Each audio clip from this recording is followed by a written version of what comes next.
ETF index mutual funds నేర్చుకుని stock మార్కెట్లో రాణించాలనుకుంటున్నారా? వెంటనే ఈ నెంబర్కి కాల్ చేయండి.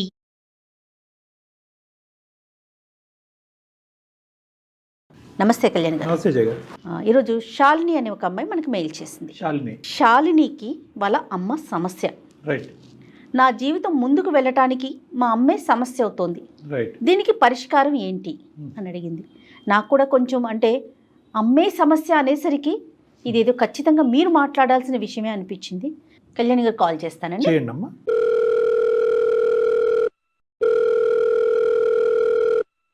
హలో, నమస్తే అండి. నేను జయానండి, సుమన్ టీవీ నుంచి మాట్లాడుతాను. శాలిని గారేనా మాట్లాడేది? మ్యామ్ నేనే మాట్లాడుతున్నాను. Right. Thank you so much ma'am, నేను మెయిల్ చేయంగానే యాక్సెప్ట్ చేసినందుకు. నాతో పాటు డాక్టర్ కళ్యాణ్ చక్రవర్తి గారు ఉన్నారు. ఒక్కసారి మీ సమస్య ఏంటో మాట్లాడండి. Okay okay ma'am. Hello sir. నమస్తే అమ్మా. శాలిని చెప్పమ్మా. నా పేరు శాలిని సార్, బెంగళూరు నుంచి మాట్లాడుతున్నా. ఓకే. మా ప్రాపర్ ఏమో నిజామాబాద్ మ్యామ్. ఓకే. నా ప్రాబ్లం మమ్మీ బిహేవియర్ మీద. మీ అమ్మగారి యొక్క ప్రవర్తనతో మీకు ప్రాబ్లం ఉంది. ఓకే. ఇప్పుడు బెంగళూరులో ఏం చేస్తున్నారు మీరు? జాబ్ చేస్తున్నా మ్యామ్. ఓకే. మ్యారేజ్ అయ్యిందమ్మా నీకు? లేదు సార్, ఖాళీ. మీరు ఎంతమంది? నేను ఒక్కదాన్నే, మమ్మీ నేను అంతే. నాన్నగారమ్మా? నాన్నగారు లేరు మ్యామ్. లేరంటే? చనిపోయారు. ఎప్పుడమ్మా? నాకు తెలియక ముందే తెలియక. నీ వయసు ఎంత? నాకు 25 years. అమ్మ అప్పటి నుంచి ఇప్పుడు 25 years వరకు ఇంకొక పెళ్లి ఏమీ లేకుండా నిన్నే పెంచుకుంటూ అమ్మ అలా కాపాడుకుంటూ వచ్చింది, అంతేగా? సంతోషం. మరి ఇప్పుడు సమస్య ఏంటమ్మా? అంత కష్టపడినటువంటి తల్లి నీకు సమస్య అవటం ఏంటి? అంటే నాకు తెలియని వయసులో డాడీ చనిపోయారు సార్. మాకు ఒక తెలిసిన అంకుల్ వాళ్ళు ఉండే. అంకుల్ వాళ్ళ ఇంటికి డైలీ వెళ్తుండే మమ్మీ. అంకుల్ నాకు బట్టలు అవన్నీ కొనిస్తుండే. చుట్టుపక్క వాళ్ళందరూ మమ్మీ గురించి చెడుగా మాట్లాడినారు. ఇక నాకు ఎందుకు ప్లాన్ వదిలేసా. ఇక కొంచెం పెద్దగా అయినాక మమ్మీకి అడిగితే నువ్వు చిన్న పిల్లవి, చిన్న పిల్లలు ఎక్కుండు, నీకు అవసరం లేదన్నది. ఒక్క నిమిషం శాలిని, అంకుల్ ఎవరమ్మా? మీ చుట్టాలా, మీ దగ్గర బంధువులా, ఎవరు? మాకు తెలిసిన అంకుల్ ఆయన. అంటే మమ్మీ వాళ్ళ దగ్గర పనికి వెళ్తది సార్. ఒకే ఊరా అది అడిగేది? ఒకే ఊరు మ్యామ్. అంటే అక్కడ చేసే పని ఏంటమ్మా? అమ్మ చేసే పని ఏంటి? అమ్మ వృత్తి ఏంటి? ఇంట్లో పని చేస్తుంది. అంటే మీ బ్రతుకు తెరుగు గురించి అమ్మ ఇంట్లో పని చేస్తుంది. అవును సరే. మరి ఆ ఇంట్లో ఎవరన్నా ఉన్నారా? అంటే అంకుల్ తో పాటు వేరే వాళ్ళు ఎవరైనా ఉంటారా? ఎవరు ఉండరు సార్. అంకుల్ వాళ్ళ వైఫ్ చనిపోయింది. అతని భార్య కూడా లేదు? మరి అంకుల్ కి పిల్లలు ఉన్నారు, యుఎస్ లలో ఉన్నారు. పెద్ద పిల్లలేనా? పెళ్లిళ్ళు అయిపోయిన వాళ్ళవి. నీకు 25 అంటున్నావు, అమ్మ వయసు ఎంతమ్మా? 49. 49. అంకుల్ వయసు? అంకుల్ వయసు 50. ఓకే. సో పిల్లలు 50-52 అట్లా ఉంటుందేమో. ఇక అక్కడ ఉండలేక, ఊర్లో ఉండలేక నేను హైదరాబాద్ వచ్చేసా సార్. మమ్మీకి చెప్పా నేను, ఇక్కడ హైదరాబాద్ వచ్చే మమ్మీ, మనం ఇక్కడనే రూమ్ చూసుకొని ఉందామన్నా. అయితే మమ్మీ రానన్నది. కాదమ్మా, నువ్వు హైదరాబాద్ ఎందుకు వచ్చావమ్మా? శాలిని, నేను స్టడీకి వచ్చాను సార్. ఏంటి అమ్మ గురించి లోకం ఏమనుకుంటుంది, ఊరువాడ ఏమనుకుంటున్నారు, నీ మనస్సాక్షి ఏమంటుంది? అంకుల్ కి మమ్మీకి ఏదో ఎఫర్ ఉందని అనుకుంటున్నారు సార్. మీ తల్లి అంటే చిన్నప్పటి నుంచి మీ తల్లి గురించి నీకంటే ప్రపంచంలో దేవుడికి కూడా బాగా తెలీదు. నువ్వు నమ్ముతున్నావా? మీ అమ్మ ఉద్దేశం కానీ, ఆలోచన కానీ, క్యారెక్టర్ కానీ అదని నువ్వు నమ్ముతున్నావా? ఎందుకంటే మమ్మీకి హైదరాబాద్ రమ్మంటే రానన్నారు సార్. హైదరాబాద్ రమ్మంటే రానంది కాబట్టి కారణం. అంటే ఊర్లో ఒకరిద్దరు అలా అనుకుంటున్నారమ్మా, చాలా మంది అనుకుంటున్నారా? ఊరందరు చాలా మంది చాలా ఇదే అనుకుంటున్నారు. సరే, మరి ఎప్పుడైనా నువ్వు అమ్మ మరి అందరు ఇలా అనుకుంటున్నారు, నేను స్కూల్ కి కాలేజీకి వెళ్ళడానికి నాకు పరువు తక్కువగా చిన్నగా అనిపిస్తుంది, మరి నువ్వు పని అక్కడ మానేసి వేరే పని చూసుకో అమ్మా అని నువ్వు చెప్పలేదా? చెప్పా సార్, కానీ మమ్మీ వినలేదు. అమ్మ వినలేదు. వాళ్ళ ఇంటికి నువ్వు ఎప్పుడైనా వెళ్ళావా? వెళ్తాము. నీతో ఎలా ఉంటారమ్మా?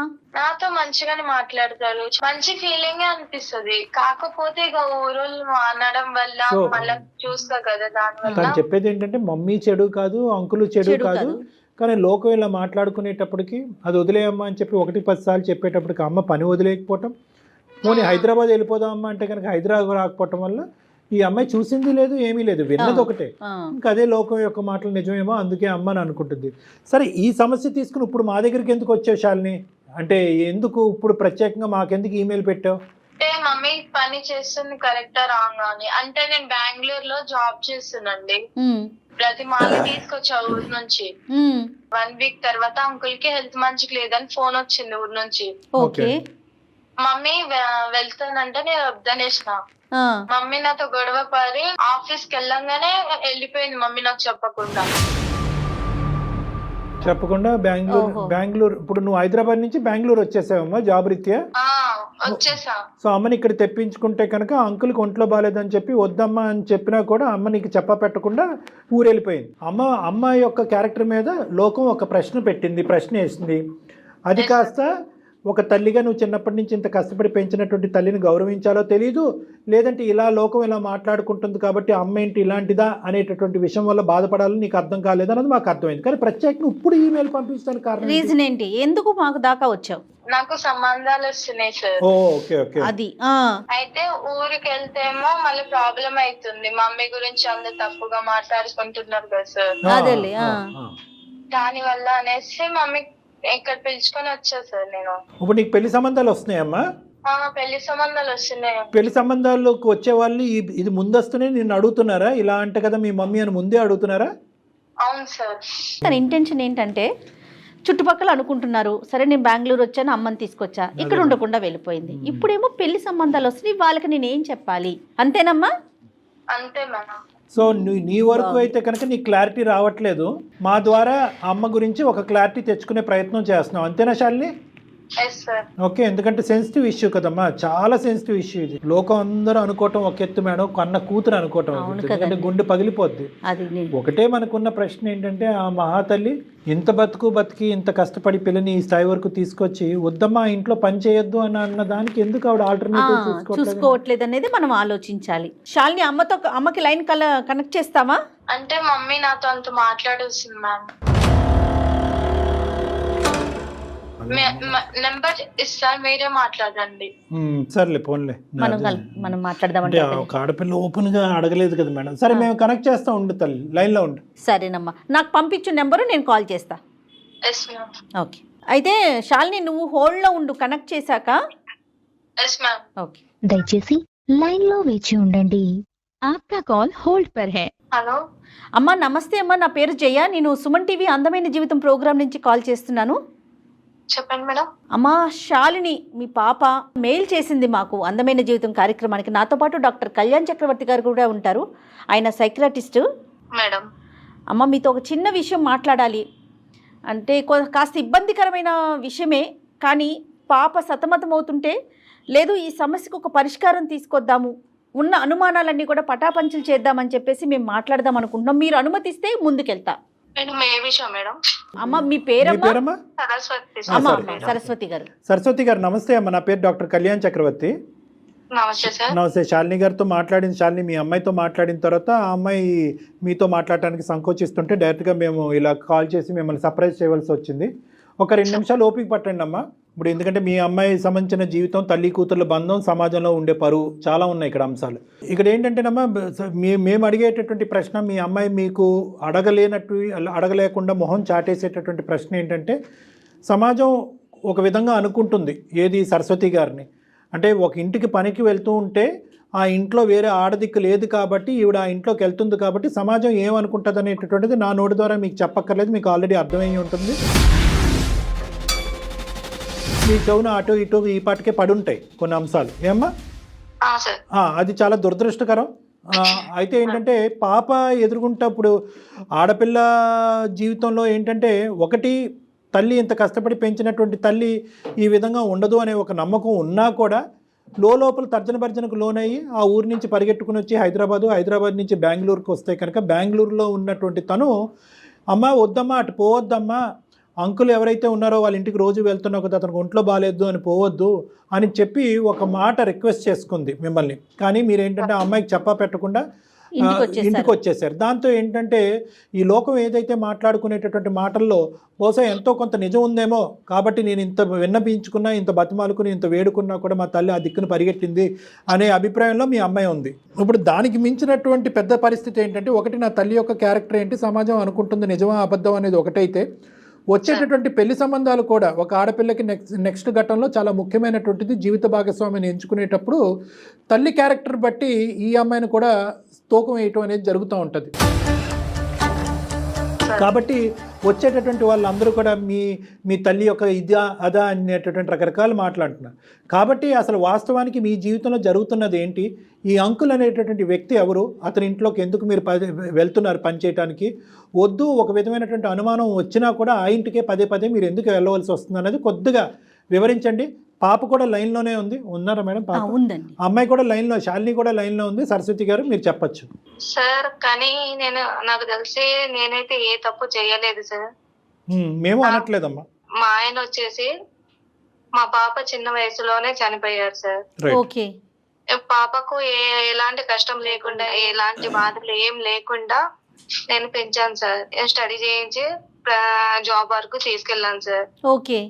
పాపకు చిన్నప్పుడు చాలా మంది అన్నారు సార్, మీ మమ్మీ ఎలా చేసేది. పాప నన్ను అడిగింది సార్. పాప చిన్నది కదా, చెప్పడం బాగోదు అనేసి నేనేం చెప్పలేదు సార్. ఊరు వాళ్ళు చాలా మంది అన్నారు కానీ నేను వెళ్ళలేదు సార్. చనిపోయిన తర్వాత మా పాప చిన్నగా ఉండే అప్పుడు ఎవరు నన్ను సహకరించలేదు సార్, ఎవరు దగ్గర చేయలేదు సార్. నా పాప భవిష్యత్తు ముఖ్యం అనేసి నేను ఏదన్నా గానీ ఒక ఇంట్లో పని చేస్తున్నాను సార్. అంటే ఏం పని? వంట పని, ఇంటి పని అన్నీనా?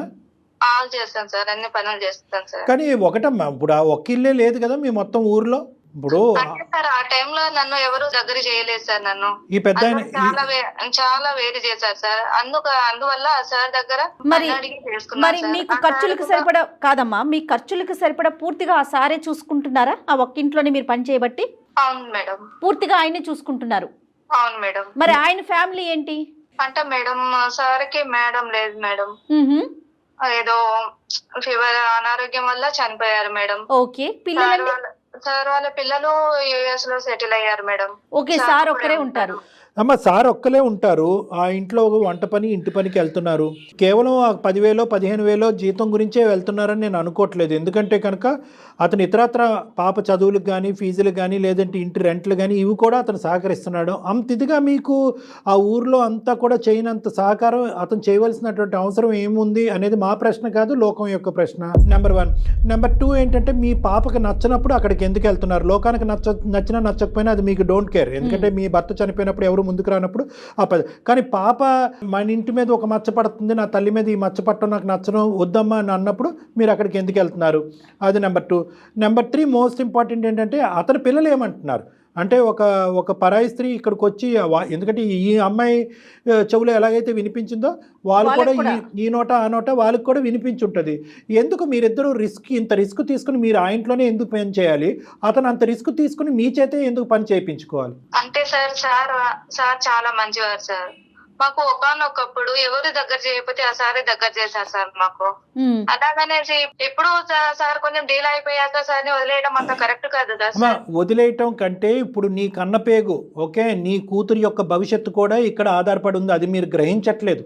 సార్ అనేటటువంటి వ్యక్తి మీరు కష్టకాలంలో వచ్చి మీకు సహాయం చేసినటువంటి, మిమ్మల్ని పనిలో పెట్టుకున్న ఒక యజమాని మాత్రమే. నీ కూతురు యొక్క భవిష్యత్తు ఇక్కడ ఆగమ్యగోచరంగా ఉంది. వచ్చేటటువంటి సంబంధాలు, వచ్చేటటువంటి అబ్బాయిలందరికీ కూడా ఇది నానా విధాలుగా తెలుస్తున్నాయి. మేమేమి మీరేదో తప్పు చేశారనేటటువంటి విధంగా మాట్లాడట్లేదు.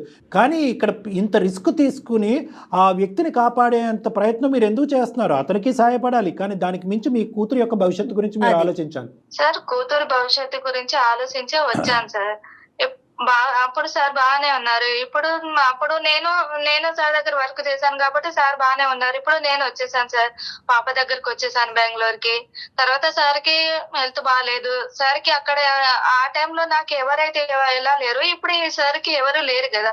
కాబట్టి నేను పోవడం తప్పదు కదా సార్. అమ్మ మరి అతనికి ఇంకొక 10 సంవత్సరాల పాటు ఆరోగ్యం బాగుండదు, మరి మీరు అక్కడ ఉండిపోతారా? ఉండిపోతాను సార్. ఎందుకమ్మా మీరు తప్ప అతనికి ఎవరు చేయలేరా? లేదు సార్, చేయలేదు సార్. ఇప్పటికైనా నిజం చెప్పండి సరస్వతి గారు, అసలు ఏంటి మీ ఇద్దరి మధ్యన? నాకు అర్థం కావట్లేదు. మీరు కేవలం ఆ ఇంట్లో పనిచేసేటటువంటి వ్యక్తిలాగా నాకు అనిపించట్లేదు. ఇంకా ఎవరు సహాయం చేసేటటువంటి ఆడవాళ్ళే ఈ ప్రపంచంలో లేరా అతనికి? మీరు కాకపోతే ఇంకొకరు చూసుకుంటారు. మీ మధ్య ఎలాంటి సంబంధం లేకపోతే మీరు రావటానికైతే అమ్మాయి పిలిచింది కాబట్టి వచ్చారు, కానీ వచ్చిన దారిలోనే మళ్ళీ వెనక్కి వెళ్ళిపోయారు మీరు. సార్ చెప్పలేను సార్, కాకపోతే ఆ సార్ అయితే నాకు ఆ సార్కి వేరే రిలేషన్ అనేది ఏమీ లేదు సార్. మనసాక్షి మీద చెయ్యేసుకుని మీ అమ్మాయి మీద ఒట్టేసుకుని నేను ఇలా అనకూడదమ్మా, ఇలా అడగకూడదు. కానీ ఈరోజు ఒక తల్లి కూతుర్ల యొక్క బంధం తెగిపోయేటట్టుంది, ఆ అమ్మాయి యొక్క భవిష్యత్తు చెడిపోయేటట్టుంది. మీ మీద మచ్చ అనేటటువంటి తీసి పక్కన పెడితే, ఆడపిల్లగా నీ తల్లి ఇలా చేస్తుందని ఈ అమ్మాయి మీద మచ్చపడి రేపొద్దున పెళ్లి చేసుకోవటానికి నాదుడే లేనటువంటి దిక్కుతోచని పరిస్థితి ఏర్పడే పరిస్థితి వచ్చింది. కాబట్టి మిమ్మల్ని ఇలా నిలదీసి ముక్కుసూటుగా ఇలా అడగటం నాకు తప్పట్లేదు. నిజం చెప్పండి ఇప్పటికైనా ప్లీజ్. సార్ ప్రతిదానికి మీరు అలా అడుగుతున్నారు కదా సార్, దేనికి సొల్యూషన్ మీరే చెప్పండి సార్. చెప్పమ్మా, నువ్వు చెప్పమ్మా. అంటే మీరు విషయం నిజం చెప్తే మీ ఇద్దరి మధ్యన ఉండేటటువంటి ఏమంటాలో నాకు తెలియదు, అర్థం కావట్లేదు. మీ ఇద్దరి మధ్యన ఉండేటటువంటిది ఒక యజమాని ఇంట్లో పని చేసుకునేటటువంటి ఒక అమ్మాయికి సంబంధించినటువంటి ఇదా, దానికి మించిందా? మీరు వాస్తవాలు పలకండి. మీరు నిజం చెప్తే దానికి ఏం చేయాలి, దానికి సొల్యూషన్ ఏంటనే సలహా డాక్టర్ గారు ఇస్తారండి. అంటే ఈ సమస్యకి ఒక పరిష్కారం తీసుకురావాలి కదమ్మా. అతనికి మీ మనసులో ఒక స్థానం ఉందా, మీకు అతని మనసులో ఒక స్థానం ఉందా? ఇంతవరకు చెప్పండి ప్లీజ్. ఉంది. ఎందుకమ్మా ముక్కు ఎక్కడుందంటే అలా చూపెడతారు? ఇద్దరికినండి, ఇద్దరికి ఒకరి మనసులో ఒకరికి. సార్ నేను చెప్తే సమాజం యాక్సెప్ట్ చేయదు కదా సార్. మరి అమ్మా ఎలా చెప్పినా అమ్మా ఇప్పుడు యాక్సెప్ట్ చేస్తోందా? ఇప్పుడు ఏమి యాక్సెప్ట్ చేస్తుంది? ఇప్పుడు సమాజం అసహ్యంగా, దురదృష్టకరంగా, చండాలంగా మాట్లాడుకుంటున్నారు. అక్కడ అతను భార్యను వదిలేసి పారిపోయి వచ్చి మీతో ఉండలేదు, మీరేమొచ్చి మీ భర్తను వదిలేసి పారిపోయి అతనితో ఉండలేదు. మీ ఇద్దరు భర్తలను పోగొట్టుకున్నారు, ఏకాగ్గా బతుకుతున్నారు. పిల్లల్ని పెంచుకుంటూ, అతని పిల్లల్ని పెంచుకుంటూ అమెరికా పంపించుకున్నాడు, నీ కూతుర్ని పెంచుకుంటూ నువ్వు బెంగళూరు ఉద్యోగం చేసావు. ఇంత గౌరవప్రదంగా బతికినటువంటి మీ ఇద్దరికి ఎందుకు ఈ చెడ్డ పేరు? ఎందుకు? మీరు ధైర్యంగా ముందుకు వచ్చి మీరిద్దరు పెళ్లి చేసుకోండి, తప్పే ఉంది అందులో. అమ్మా ఇప్పుడు దీన్ని యాక్సెప్ట్ చేస్తుందా? అంటే ఇప్పుడు మీరు ఎలా ఉన్నారంటే, కాదు కళ్యాణ్ గారు, వెనక ఏదన్నా మాట్లాడుకోండి, నాకు అనవసరం, ఎదురుగుండా ఏది మాట్లాడొద్దని కోరుకుంటున్నట్లున్నారు. అది ఎట్లా కుదురుతుందమ్మా? అది మీ వరకు పోనీ మీరు యాక్సెప్ట్ చేస్తారు, పాప యాక్సెప్ట్ చేయలేకపోతుంది కదా. ఈ ముద్ర పాప మీద పడుతోంది కదా. పాప మీద మచ్చపడుతుంది, అదొకటమ్మా. రెండోది ఏంటంటే మీ మనసులో చాలా కసి కోపాన్ని సమాజం మీద పెంచుకున్నారు. ఎవరైతే కనుక నా భర్త చనిపోయినప్పుడు ఎవరు నా సహకరించలేదో వాళ్ళు ఎలా అరుచుకున్నా, ఎలా తిట్టుకున్నా, ఎలా వెనకత్త నుంచి గుంతలు తవ్వినా కూడా నేను కళ్ళు మూసుకుని ముందుకు వెళ్ళిపోతాను అని చెప్పి ఆ ముందుకు వెళ్ళేటటువంటి క్రమంలో మీ పద్ధతిని మార్చుకోలేకపోయారు. పిల్లమే పడేటటువంటి భారాన్ని కూడా ఆలోచించలేకపోయారు. అది ఇది ఒక మేం అనేది ఏంటంటే కనుకమ్మా, ఈ లోకం నోరు మూయించాలి అంటే కనుక ఈ బంధాన్ని ఒక పవిత్ర బంధం కింద మార్చండి. కానీ దాన్ని లీగలైజ్ చేసుకోండి, పెళ్లి చేసుకోండి, మేమిద్దరం భార్యాభర్తలను అనుకోండి. ఓకే, పాప అమ్మా అది సెకండరీ. మీరు చిన్నప్పటి నుంచే, ఇప్పుడు కాదు మొదటి నుంచే పాప మైండ్ ప్రిపేర్ చేసి, ఎందుకంటే పాపకు కూడా అతనంటే ఎటువంటి అగౌరవంగా ఉండే ఆలోచన ఏమీ లేదు. చిన్నప్పటి నుంచి అతను చాలా ఫాదర్లీ రోల్ ప్లే చేస్తున్నారు, కావాల్సినటువంటి అవసరాలన్నీ చూసుకుంటున్నారు. అతని మీద ఈ ఫోన్ కాల్కి ముందు కూడా ఆ అమ్మాయి ఎటువంటి చెడు అభిప్రాయం అమ్మాయి చెప్పలేదు. ఎందుకు యాక్సెప్ట్ చేయదు? ఆ అమ్మాయికి ఆ విధంగా మెంటల్గా ప్రిపేర్ చేస్తే యాక్సెప్ట్ చేస్తుంది. మీ ఇద్దరు ఇప్పుడు ఫస్ట్ టైం మీరు మీ అమ్మాయి ఎదుర్కొంటా, కాదమ్మా ఇటువంటి సంబంధం ఉందని నాకు చెప్తున్నారు, ఇదే ముందు నుంచి చెప్పుంటే సరిపోయి ఉండేది కదా. అలా చెప్పకుండా లోకం అందరూ ఈ అమ్మాయి చెవులో పడిన తర్వాత ఈరోజు తల్లిగా మీరు వచ్చి చెప్తున్నారు. ఇప్పుడు ఆ అమ్మాయి ఏమనుకుంటుంది? అమ్మాయి నువ్వే నీ నోటు వెంట చెప్తే కనుక నేను అప్పుడే యాక్సెప్ట్ చేసుకున్నాను కదా, ఇలా పరువు తీసుకున్న తర్వాత పెళ్లి చేసుకోవటం ఏంటమ్మా అనేటటువంటి ఫీలింగ్ ఆ అమ్మాయికి ఉండదా? ఇలా సెకండరీ ఇన్ఫర్మేషన్ ఎందుకు తీసుకోవాలి మీ కన్న కూతురు? కాదు కళ్యాణ్ గారు, ఇంకొక విషయం అండి. ఇక్కడ పిల్ల చిన్నప్పుడు అంటే చిన్నతనం, 25 ఏళ్ళు వచ్చేసాక ఇంకేం చిన్న పిల్ల అండి. పిల్ల కూడా వయసు పెరుగుతూ ఉంది కదమ్మా, ఇంకా చిన్నపిల్ల కాదు కదా. తనకంటూ ఒక మెచ్యూరిటీ వచ్చింది, ఆలోచన విధానం ఉంది. డాక్టర్ గారు చెప్పినట్లుగా కూర్చోబెట్టి విషయం చెప్పుకోవాలి కదా. మీకు ఇంకో ఆలోచన ఉండొచ్చు, ఈ పద్ధతిలో పెళ్లిళ్ళు చేసుకుంటే కనుక పిల్లలకి పెళ్లిళ్ళు అవుతాయి అని చెప్పి. అమ్మ ఆ పద్ధతిలో పెళ్లిళ్ళు చేసుకోకుండా ఈ విధంగా ఉంటేనే పెళ్లిళ్ళు చెడిపోతాయి. అర్థమైందమ్మా? ఈ విధంగా పెళ్లి చేసుకోకుండా, కాదండి పని మనిషిని పని అమ్మాయినే మాత్రమే, అతనికి నాకు ఏం సంబంధం లేదు అంటే కనుక మీరు ఒక స్టోరీ చెప్తూ ఉంటారు, లోకంలో ఉండేటటువంటి 1000 మంది ఒక్క చెప్తూ ఉంటారు, దానివల్ల పెళ్ళిళ్ళు చెడిపోతాయి. కానీ మా అమ్మ నా తండ్రి చనిపోవటం వల్ల, ఒక అంకుల్ యొక్క భార్య చనిపోవటం వల్ల వాళ్ళిద్దరు పవిత్రంగా ముందుకొచ్చి సభాముఖంగా సమాజం ఎదుర్కొంటా ఉండి చాలా పవిత్రంగా పెళ్లి చేసుకున్నారంటే కనుక గౌరవం పెరుగుతుంది కానీ తరుగుతుందమ్మా. దానికి ఇష్టమైనోడే వస్తాడు రేపొద్దున మీ పాపకి, అంతే కదా. అదేముంది, అది దాన్ని యాక్సెప్ట్ చేసి అతనే వస్తాడు. ఇప్పుడు ఆడపిల్ల పెళ్ళి అయిన తర్వాత అత్తింటికి వెళ్ళిపోతుంది, మీరు ఏకాక అవుతారు, మీకంటూ ఒక తోడు కావాలి. ఎందుకు ఒక వ్యక్తి ఇంట్లో ఈ విధంగా ఉంటున్నాననేటటువంటి మాట ఎందుకు? అతనికి తోడు కావాలి, మీకు తోడు కావాలి. మీరు చేసేటటువంటిది మీరు పెళ్లి చేసుకుంటే అది టోటల్గా లీగల్. ఎందుకు మీరు భయపడుతున్నారు? సార్ ఇప్పుడు నన్ను ఏం చేయమంటారు సార్? అమ్మా సింపుల్, పాప పెళ్లికి తాత్కాలికంగా పోస్ట్పోన్ చేయండి. పాప పెళ్లికి వచ్చినటువంటి తొందర ఏమీ లేదు. అమ్మాయికి 25 years కావాలంటే ఇంకో 2-3 years వెయిట్ చేయడానికి కూడా తను రెడీ అవుతుంది. ఆ విధంగా తను మెంటల్గా ప్రిపేర్ అవుతూ ఉంటుంది. ఫస్ట్ పాపను అడిగి తెలుసుకోండి మీరు. అమ్మ నేను ఇటు మాతో మాట్లాడటం కాదు, మీ అమ్మాయితో మీరు మాట్లాడండి, శాలినితో మాట్లాడండి. అమ్మ నువ్వు అనుకుంటున్నట్టుగా నేను వాళ్ళ ఇంట్లో పనిచేయటం కాదు, నేను అతనికి నాకు మధ్యన ఒక బంధం అనేది ఏర్పడింది, ఆ బంధాన్ని మేము పెళ్లి రూపాన్ని దాల్చాలనుకుంటున్నాము, అది నీకు ఇష్టమా అని మా ఎదుర్కొంటే అడగండి. ఒక మాట అడగండి. నేను చెప్పలేను సార్, నాకు పాపకు మాటలు లేవు సార్. అమ్మ మాటలు లేవంటే ఎన్ని సంవత్సరాలు ఉండిపోతారమ్మా తల్లి కూతుళ్ళ మధ్యన? అంటే ఈ విషయం వల్ల మాటలు తెగిపోయినాయి మేడం. అదే మీరు మనం కన్వే చేద్దాం కళ్యాణ్. అంటే సార్ ఇలాంటి విషయాల్లో నేను చెప్పలేను కదా సార్. అదే కదా సమస్య ఫస్ట్ నుంచి. శాలిని ఉన్నావమ్మా? విన్నా సార్. విన్నావా ఇప్పటి వరకు చెప్పిందంతా అమ్మా? విన్నా సార్. లోకం ఏ విధంగా అనుకున్నా కూడా అమ్మ తప్పు పని అంటూ ఏమీ చేయలేదు. తనను ఆదరించేటటువంటి ఒక వ్యక్తి దగ్గరికి ఉండటానికి ఇష్టపడుతుంది. అదేవిధంగా ఏంటంటే అతన్ని ఆదరించేటటువంటి వ్యక్తిగా ఈవిడ కూడా అతని దగ్గర, వీళ్ళిద్దరూ మనసులు కలిసినాయి. నువ్వు ఎంత అవునన్నా కాదన్నా వాళ్ళ మనసులు కలిసినాయి. లోకం రకరకాల విధాలుగా అనుకోవచ్చు. ఆ లోకం అనుకునే దాన్ని బట్టి మీ అమ్మకి ఇచ్చేటటువంటి మర్యాద కానీ మీ అమ్మతో నీకు ఉండేటటువంటి బంధాన్ని మాత్రం నువ్వు వీకెండ్ చేసుకోవద్దు అనేది నా రిక్వెస్ట్. నెంబర్ 1. నెంబర్ 2 ఏంటంటే అమ్మకు ఉండే ప్రధానమైనటువంటి భయం ఏంటంటే కనుక నేను పెళ్లి చేసుకుంటాను అంటే కనుక లోకం ఎలా అనుకున్నా నాకు అనవసరం, కానీ శాలిని ఎలా తీసుకుంటుంది అనే భయంతో ఇప్పటి వరకు ఇది గుట్టు రట్టవకుండా గోప్యంగా ఉంచింది అమ్మ. అవును. ఇప్పుడు అదే శాలిని తన పెళ్లి అనేది తాత్కాలికంగా పోస్ట్పోన్ చేసి అమ్మని అంకుల్ని కలిపేటటువంటి ప్రయత్నం చేస్తుందా, తన మనసు అంత పెద్దదా అనేటటువంటిది ప్రశ్న ఈ రోజు మన అందరు ఎదుర్కొంటా ఉంది. దాన్ని నువ్వు యాక్సెప్ట్ చేస్తావా? శాలిని చెప్పమ్మా, నీ ఒపీనియన్ ఏంటి? డాక్టర్ గారు చెప్పారు, నీ ఒపీనియన్ ఏంటమ్మా? నాకు ఓకే మ్యామ్. మళ్ళీ నేను మ్యారేజ్ ఇప్పుడు ఎట్లాగో మమ్మీ నేనున్నాను ఉంది కదా, మళ్ళీ నాకు మ్యారేజ్ అయిపోయినాక ఒంటరిగానే ఉంటా కదా. అదే మమ్మీకి ఇష్టమైతే నేను చిన్నప్పుడే చేసేసేదాన్ని వాళ్ళ మ్యారేజ్. చాలా సంతోషం అమ్మా. చూసావు, చాలా సింపుల్ కమ్యూనికేషన్ గ్యాప్ ఇది. చాలా సింపుల్ కమ్యూనికేషన్. ఇబ్బంది పడ్డారు కళ్యాణ్ గారు. ఆవిడ తన మనసులో ఇది ఏ తల్లి మాత్రం వచ్చి చెప్తుంది మేడం. అంతే కదా, కూర్చొని ఇలాగా మాట్లాడటం ఈజీ. ఏ తల్లి మనం అంత ఫార్వర్డ్ కి వెళ్ళలేదు. ఏ తల్లి మాత్రం వచ్చి అమ్మ నేను పనిచేసే అంకుల్ని నేను పెళ్లి చేసుకోబోతున్నానని ఏ తల్లి చెప్తుంది? భయపడిందా, నువ్వేమన్నా అనుకుంటావు అనేది ఆలోచించిందో మనకు తెలియదు కానమ్మా. ఎప్పటికైనా అమ్మ ఒక వాస్తవాన్ని ఇప్పటికైనా చెప్పింది, గుండె ధైర్యాన్ని చేసుకుని చెప్పింది. అదేవిధంగా నువ్వు అదే పెద్ద మనసు, చిన్న వయసు అన్నా కూడా నీ మనసు పెద్దది కాబట్టి అంకుల్ మీద కూడా నీకు ఎటువంటి దురాభిప్రాయం లేదు కాబట్టి, ప్లస్ నువ్వు పెళ్లి చేసుకుని మంచి వాళ్ళు కాబట్టి, నెంబర్ 2 నువ్వు పెళ్లి చేసుకుని వెళ్ళిపోయిన తర్వాత అమ్మ ఒంటరిదవుద్దనే ఆలోచన నీకు మొదటి నుంచి ఉంది కాబట్టి ఒక క్షణం కూడా ఆలోచించకుండా ముందుకు వచ్చి అమ్మ ముందే చెప్పుంటే ముందే పెళ్లి చేసి ఉండేదాన్ని దగ్గర ఉన్నాను అంటున్నావు. నీకు చిన్నపిల్లవైనా నీకు చాలా నమస్కరించాలమ్మ చేతులు ఎత్తి. ఎందుకంటే అందరికీ ఉండదు ఈ ఆలోచన. అవునండి, అవును. అలా ఎలా అవుతుంది అంకుల్, నా పెళ్లి గురించి ఆలోచిస్తుంటే కనుక మీరు అమ్మ పెళ్లి గురించి మాట్లాడుతున్నారు ఏంటి అని అనొచ్చు. సమాజం నవ్వుతారేమో అండి అని అనొచ్చు. అలా అనుకోకుండా అమ్మ భవిష్యత్తు దృష్ట్యా ఆ అమ్మాయి తన పెళ్లిని పోసిపెంచి ముందుకు రావడం అనేది చాలా హర్షణీయం. నాకు శాలిని ఫస్ట్ మాట్లాడినప్పుడు కళ్యాణ్ గారు కొంచెం మెచ్యూర్డ్ గా లేదేమో, చిన్నపిల్ల కదా అనిపించింది, కానీ ఈ డెసిషన్ తను తీసుకున్నాక చాలా మెచ్యూర్డ్ గా అయిపోయింది.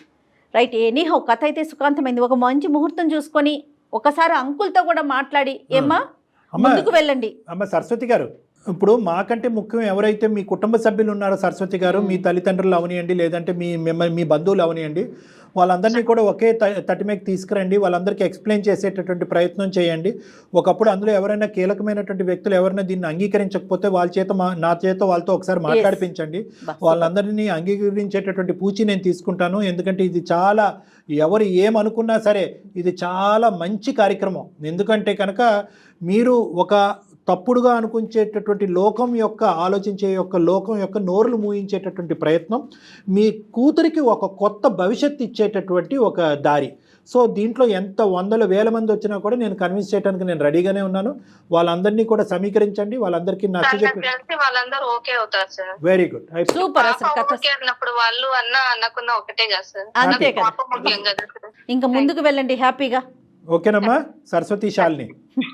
Okay sir. ఓకేనమ్మా, నమస్తే. నమస్తే. Thank you. All the best. చాలా సింపుల్గా సొల్యూషన్. ఎంత చక్కటి విషయం చెప్పారో కళ్యాణ్ ఏం గారు. లేదు, నాకు communication పర్సనల్గా gap ని కూడా close అంటే చేసి. ఎందుకంటే ఒక స్త్రీ జీవితం ముందుకెళ్తోంది చూడండి. అంటే ఈ వయసులో పెళ్ళా అనుకునే వారికి పెళ్ళి అంటే ఒక్క కాజే చూడకూడదు కదా, జీవితాంతం ఒక మనిషికి ఇంకొక మనిషి తోడు కదండి, అది చాలా అవసరం. మీరు చెప్పిన వెంటనే నాకు పర్సనల్గా చాలా మనసులో భలే సంతోషం అనిపించిందండి. Thank you so much Kalyan garu. Thank you నమస్తే. జగన్. నమస్తే.